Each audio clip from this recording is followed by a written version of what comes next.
حضور ایتھیسٹ کی طرف سے جب انہیں جماعت کے بارے میں بتایا جائے تو یہ سوال آتا ہے کہ آپ کے کیلفس میں سے کوئی عورت خلیفہ کیوں نہیں بن سکتی، کیونکہ عورت کوئی خلیفہ کیوں نہیں بن سکتی، یہ سوال کرتے ہیں. تو وہ میل ڈومینیشن کی بات کرتے ہیں، حالانکہ یہ غلط ہے. ایتھیسٹ کو سوال یہ ہے، یہ ایتھیسٹ کا سوال تو نہیں ہے. اگر عورت بن جائے گی تو وہ اللہ کو مان لیں گے؟ ان سے پوچھو اگر عورت خلیفہ بن جائے تو تم مان لو گے؟ پہلے یہ بتاؤ. میں یہ پوچھ لوں کون سے، لیکن سے حضور وہ نہیں، بات سوال یہ ہے پھر وہ عورت کیوں نہیں بن سکتی؟ اللہ تعالیٰ نے کسی عورت کو نبی بنایا نہ، نبی کیوں نہیں، عورت کیوں نہیں نبی بن سکتی؟ یہ اللہ تعالیٰ نے جو اس سوچ کی بات ہے، اللہ تعالیٰ نے جو اپنے دین کے لیے ایک اصول مقرر کیے ہیں وہ یہ ہے کہ انبیاء ہمیشہ مردوں میں سے آتے ہیں، ٹھیک؟ اور اسی طرح انبیاء کے نائبین جو ہوتے ہیں خلفاء، وہ بھی مردوں میں سے آئیں گے. ایک تو یہ اللہ تعالیٰ کا ایک قانون چل رہا ہے، ٹھیک ہے.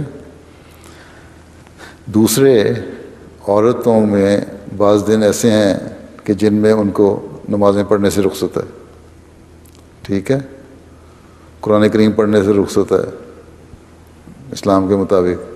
تو کیا ان دنوں میں وہ دینی کاموں سے بالکل بند ہو جائے گی خلافت؟ وہ کہے گی عورت اچھا ابھی آج کل تو مجھے پابندیاں ہیں، نہ میں تمہیں کوئی دعا سکھا سکتی ہوں، نہ نماز پڑھا سکتی ہوں، نہ قرآن کی باتیں سکھا سکتی ہوں. تو یہ تو کوئی سسٹم نہیں چل سکتا. ایک سہولت عورت کو دی ہے اس کی ڈیوٹی کے لیے. ہاں، اللہ تعالیٰ نے باقی جو کام ہیں اس میں نیکیوں میں مردوں اور عورتوں کو برابر کا درجہ دی ہے. اور مرد کو 30 دن 5 نمازیں پڑھنے کا حکم ہے، عورت کو 23 یا 25 دن 5 نمازیں پڑھ لے تو اس کو مردوں جتنا ثواب ہے. تو یہ تو عورتوں کی فیور میں جاتی ہے بات، ٹھیک ہے. اسی طرح اور بہت ساری باتیں ہیں. مردوں عورتوں کو اللہ تعالیٰ نے نہیں کہا کہ تم جہاد کرو. اگر کہیں لڑنا پڑے، جہاد پہ جانا پڑے، یہ اسلام کی پہلی جنگیں ہوئیں.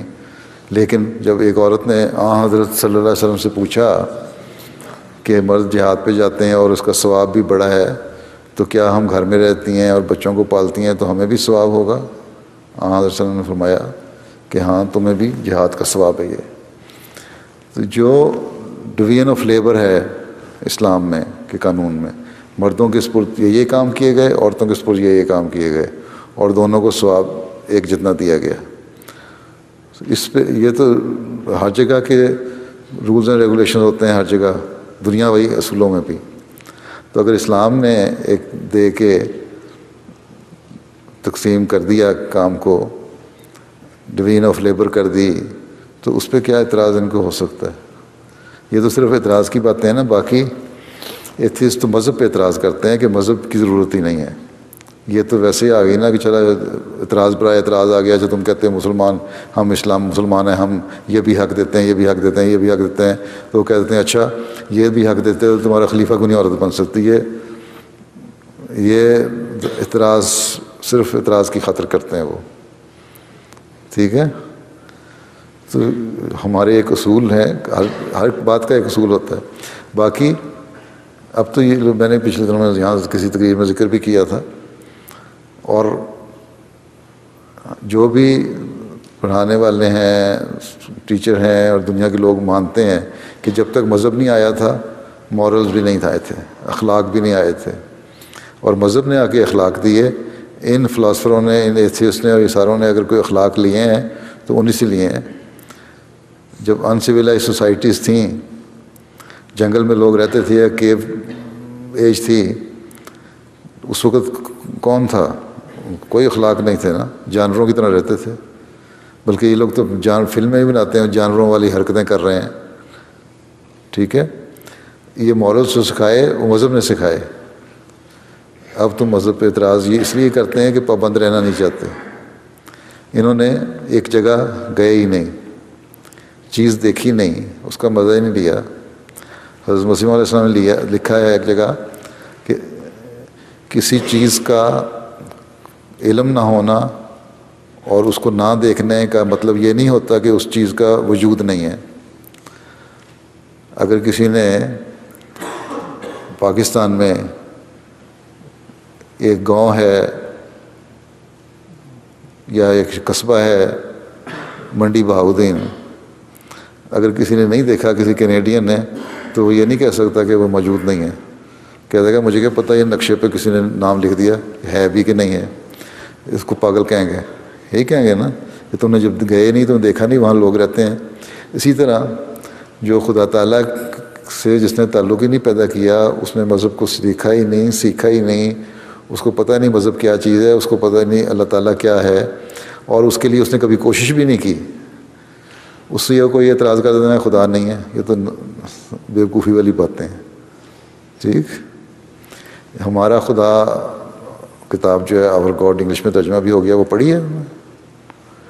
آور گاڈ ایک کتاب ہے، حضرت مرزا بشیر احمد صاحب نے لکھی ہوئی ہے، آور گاڈ. پڑھی ہے؟ نہیں سر. ہیں؟ نہیں سر ابھی تک. ہاں وہ پڑھو، اس میں بہت سارے ایتھیسٹ کے جواب سارے آ جاتے ہیں. ٹھیک ہے، ہر وقفے نو کو کتاب پڑھنی چاہیے. آج کل خاص طور پہ ایتھیسٹ زیادہ زور پکڑ رہے ہیں. اور پھر یہ جو اعتراض کرنے والے ہیں، یہ خود ان کو جب دلیل سے جواب دو تو بات نہیں کرتے. یہ جو ہے کتاب لکھی تھی اس نے، کیا نام ہے اس کا، گاڈز ڈیلیوژن، کیا نام ہے اس آتھر کا؟ ہیں کیا؟